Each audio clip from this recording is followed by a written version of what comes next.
साल 2020 में दो 19 साल के लड़के इंडिया का ग्रोसरी मार्केट में एक ऐसा मॉडल बनाने निकले जो आगे चलकर डीमार्ट की कमाई में सीधा सेंध लगाने वाला था।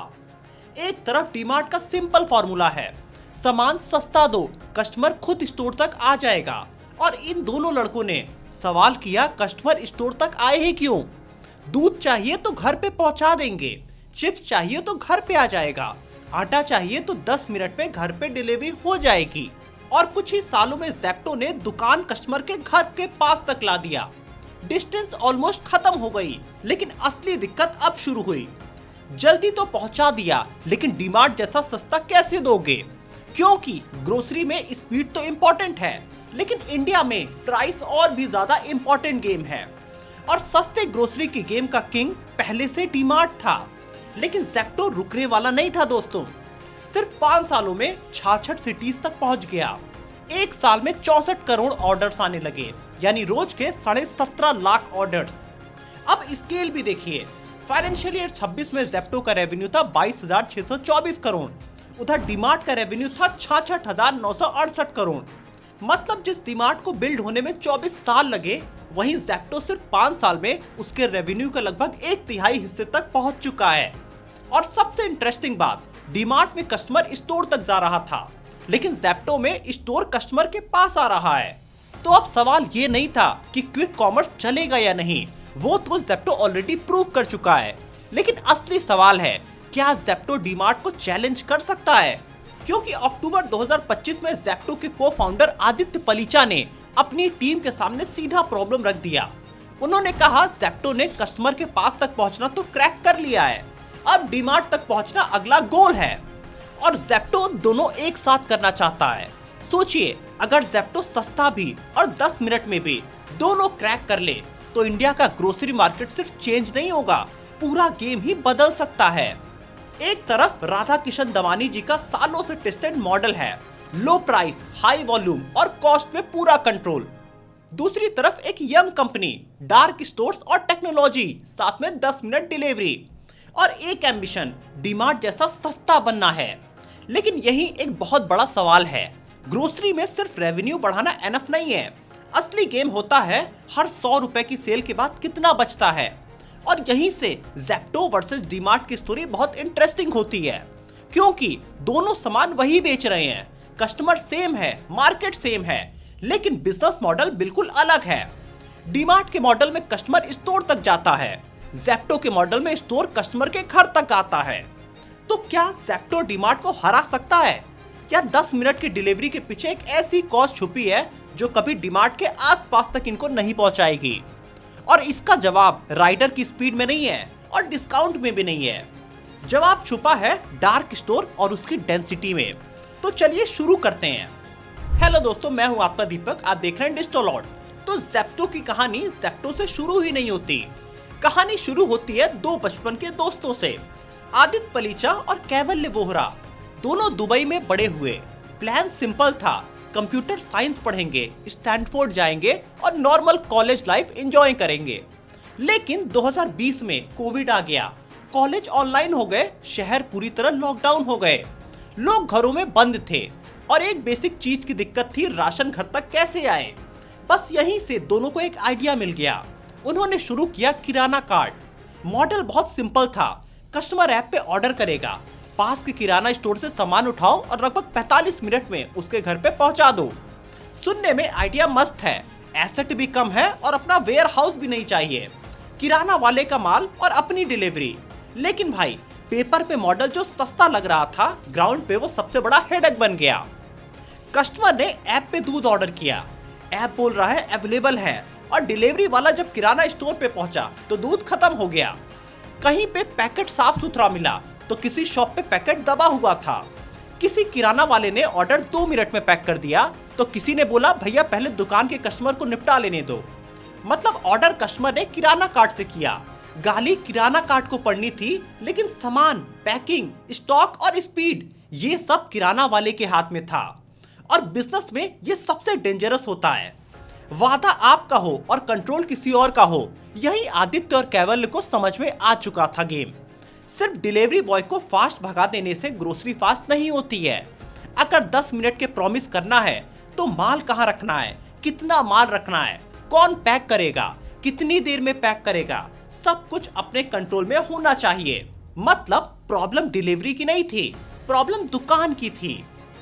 तो अब मार्च 2021 के आसपास किराना कार्ट बंद कर दिया गया और कुछ ही टाइम बाद अप्रैल 2021 में एक नया मॉडल लॉन्च हुआ। नाम था ज़ेप्टो और नाम भी स्पीड से आया, जो कि ज़ेप्टो सेकंड होता है।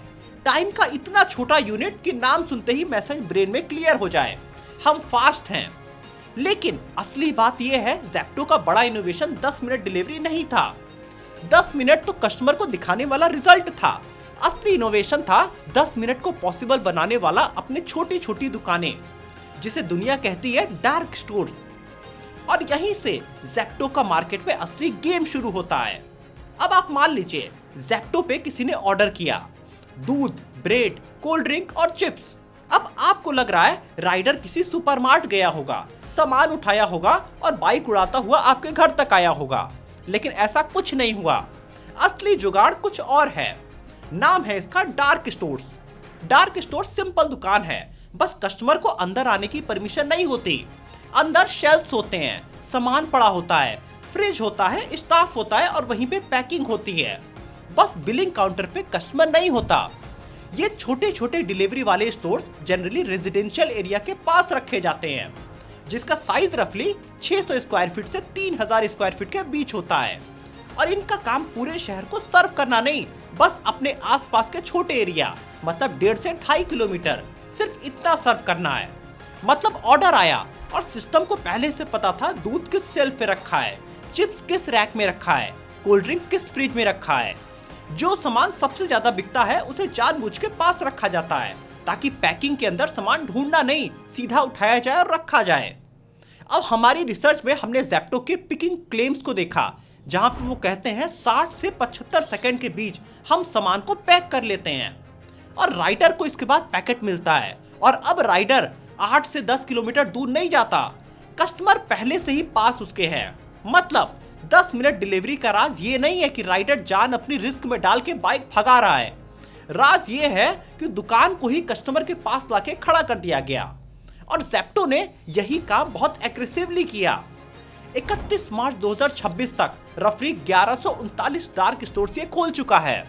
सोचिए इसका मतलब, एक ऐप के पीछे 1000 से ज्यादा छोटी छोटी दुकानें, हर एरिया में इन्वेंट्री, हर इन्वेंट्री के आसपास स्टाफ और हर स्टोर के आसपास राइडर्स। तब समझ आता है ज़ेप्टो सिर्फ एक ऐप कंपनी नहीं है, पीछे पूरा फिजिकल दुकानों का जाल बिछा हुआ है।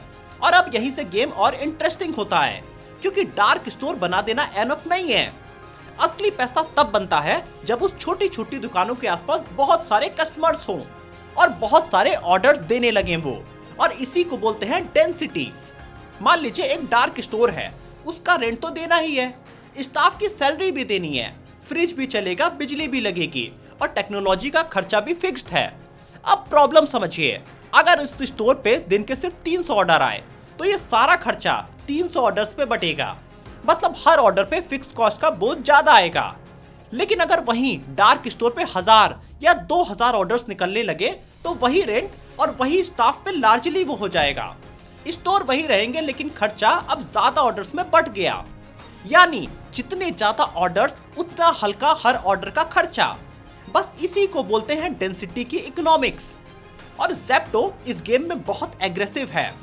हमारे रिसर्च के हिसाब से फाइनेंशियल ईयर 26 के क्वार्टर 4 में ज़ेप्टो का एक dark store average 2140 order per day करता है। अब राइडर का भी गेम समझिए। मान लीजिए एक राइडर ने एक डिलीवरी किया, अगला ऑर्डर 4 किलोमीटर उसे दूर मिला, तो क्या होगा यहाँ पे? राइडर इधर उधर खाली घूमेगा, टाइम वेस्ट करेगा, पेट्रोल वेस्ट करेगा और कॉस्ट बढ़ेगी। लेकिन एक ही छोटे एरिया में ऑर्डर्स धड़ाधड़ आ रहे हैं, तो राइडर एक पैकेट छोड़ता है और तुरंत पास का नेक्स्ट पैकेट उठा लेता है। मतलब डेंसिटी दो जगह पैसे बचा रही है, पहला स्टोर में और दूसरा राइडर में। यहाँ अब स्टोर भी खाली नहीं बैठता है, राइडर खाली नहीं घूम रहा है, और यही क्विक कॉमर्स का असली इंजन है।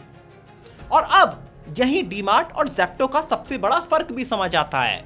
डीमार्ट में क्या होता है, कस्टमर खुद गाड़ी निकालता है, खुद स्टोर तक जाता है, खुद सेल्फ से सामान उठाता है, खुद ट्रॉली को घुमाता है, बिलिंग के बाद खुद सामान घर तक लेके आता है।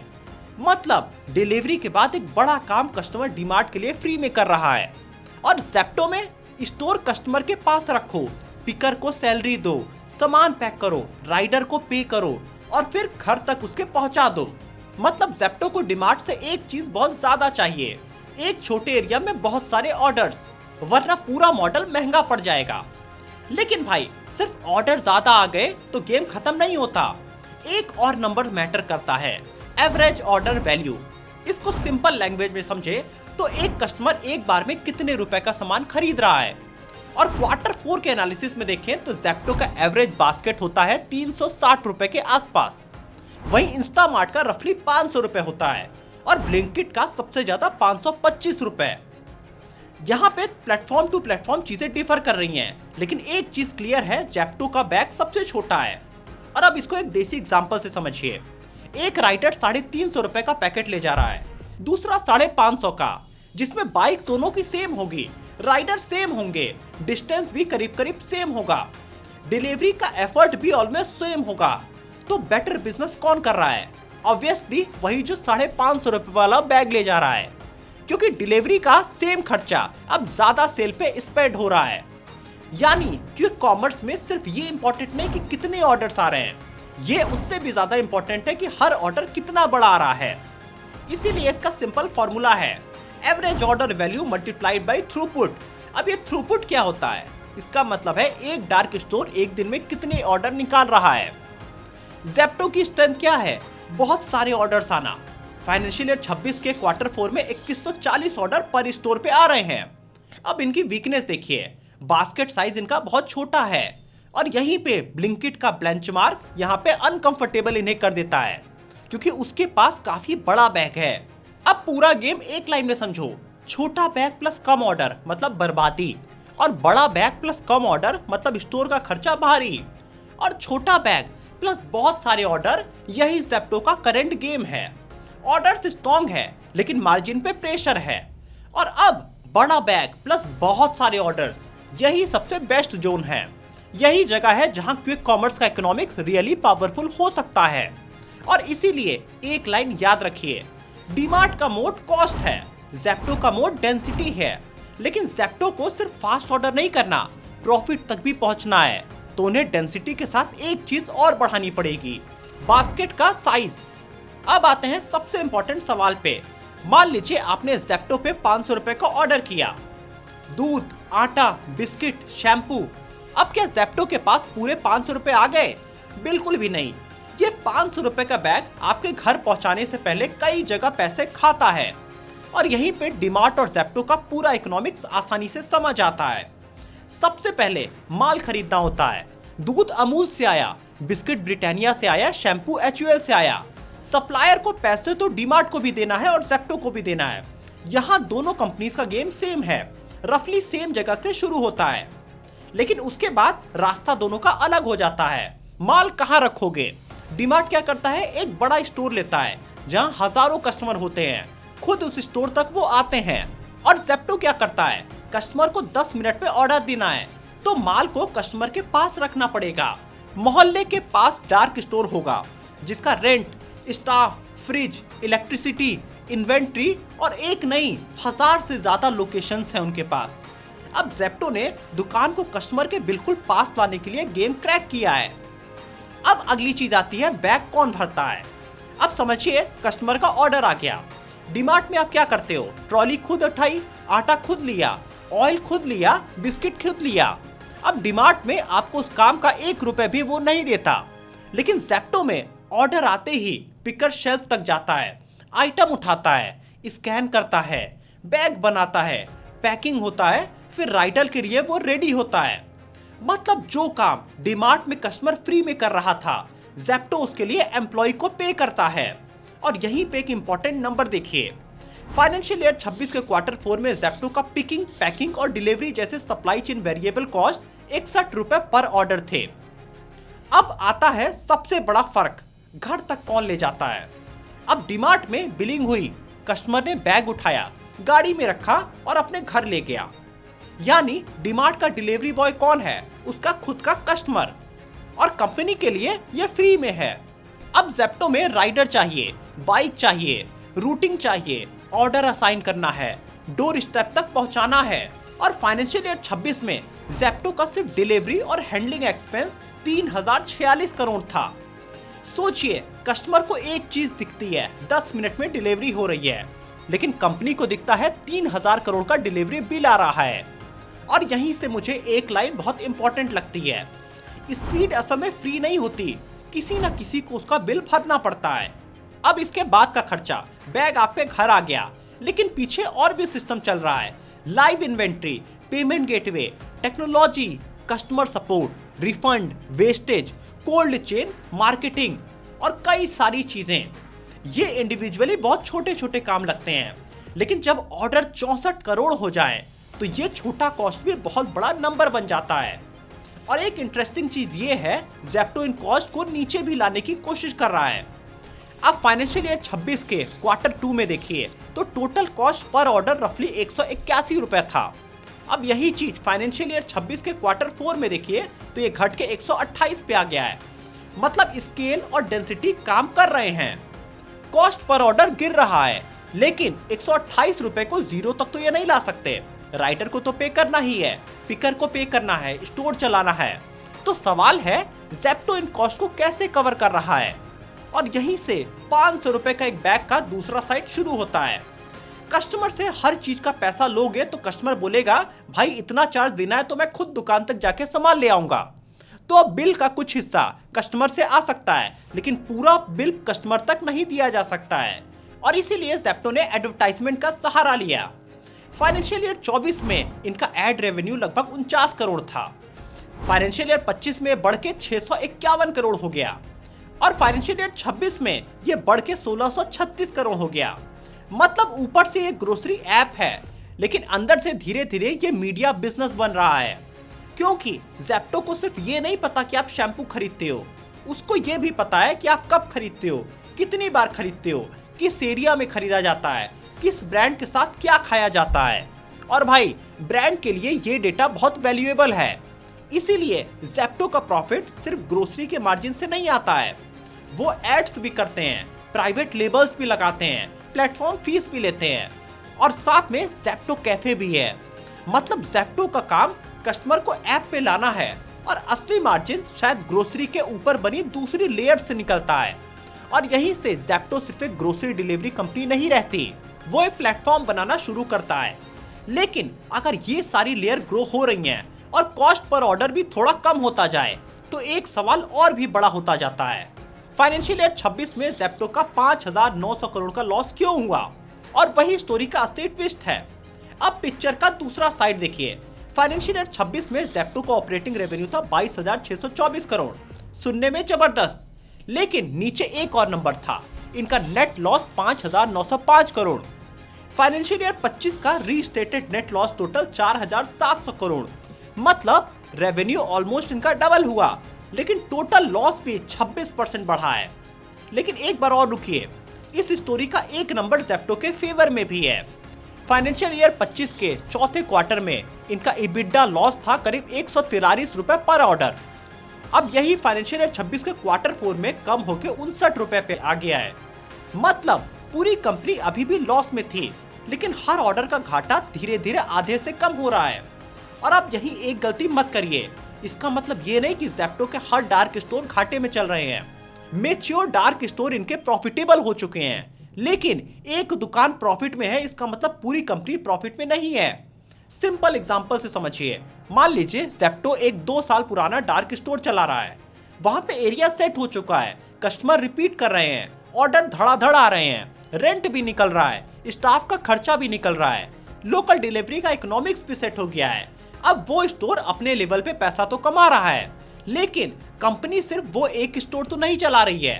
कंपनी क्या कर रही है, नया नया डार्क स्टोर खोल रही है, उसमें माल भर रही है, नए राइडर्स ला रही है, नई सिटीज में एक्सपेंड कर रही है, वेयर हाउस बना रही है और कस्टमर को डिस्काउंट दे रही है।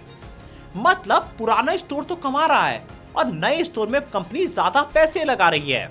एक साइड से बकेट भर रही है, दूसरी साइड से नई बकेट खरीदी जा रही है।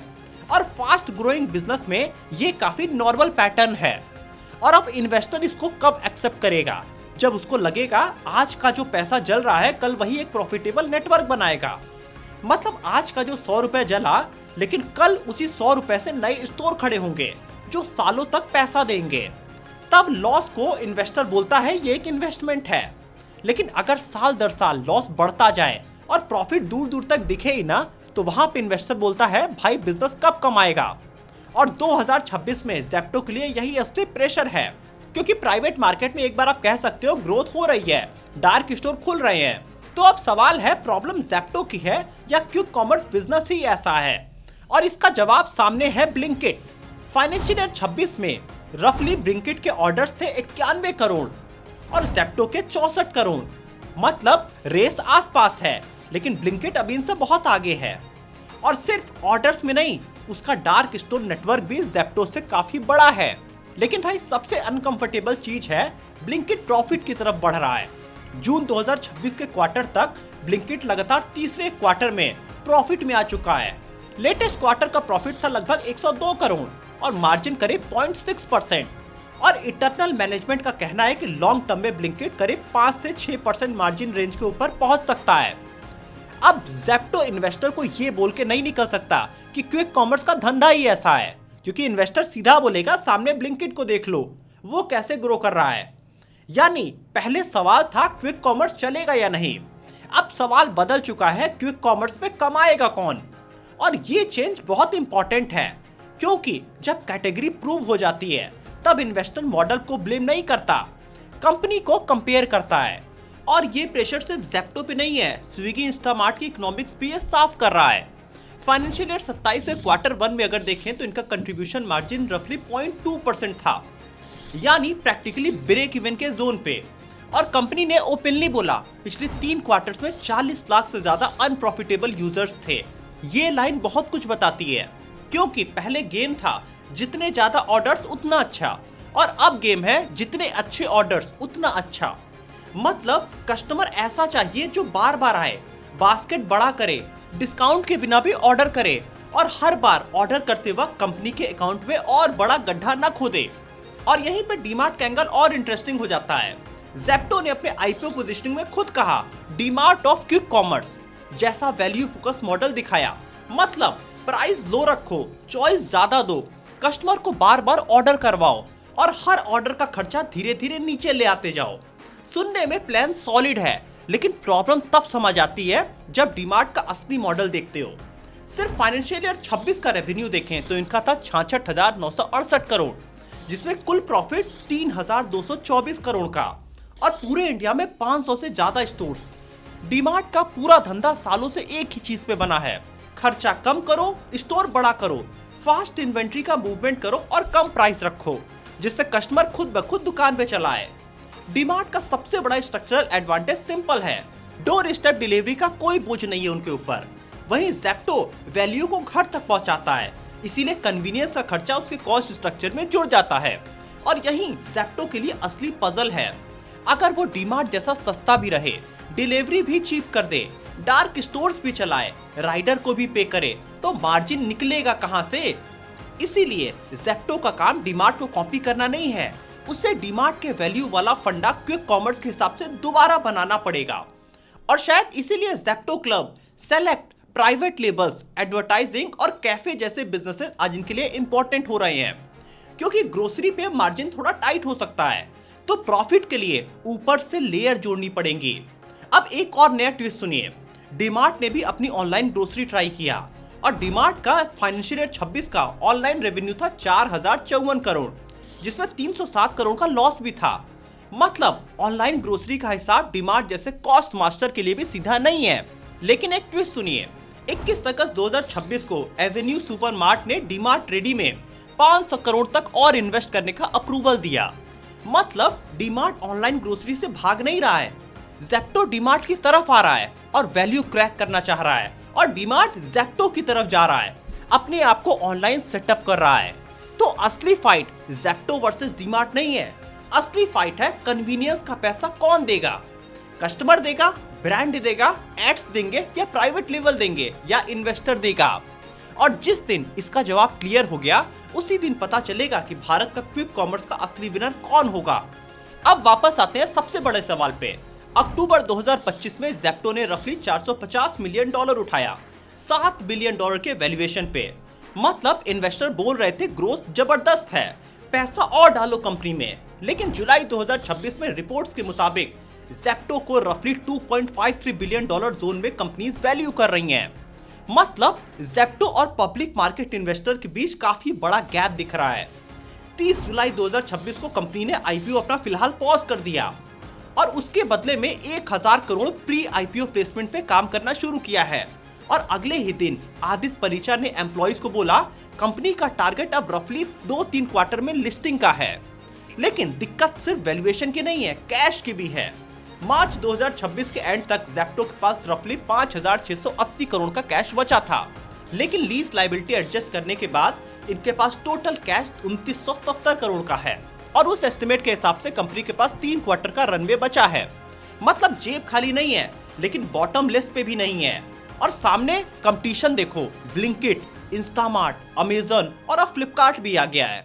सबको फाइट करना है क्विक कॉमर्स में, साथ में नए डार्क स्टोर्स भी खोलने हैं, उनमें इन्वेंट्री भी भरनी है, कस्टमर को ऐप पे रोक के भी रखना है, लॉस अपना कम भी करना है और जरूरत पड़ी तो फिर से पैसा भी उठाना है। तो 2026 में ज़ेप्टो के सामने सवाल ये नहीं है कि 10 मिनट की डिलीवरी चलती है या नहीं, उन्होंने 64 करोड़ डिलीवरी से ऑलरेडी ये बता दिया है। लेकिन असली सवाल है, क्या ज़ेप्टो इतना बड़ा होके खुद पैसा बनाना भी सीख पाएगा? क्योंकि प्राइवेट मार्केट में ग्रोथ की कहानी चल जाती है, लेकिन जब पब्लिक मार्केट बोलता है तो असली खेल दिखता है। और ज़ेप्टो का असली एग्जाम स्पीड का नहीं है, एक सस्टेनेबल बिजनेस मॉडल बनाने का है।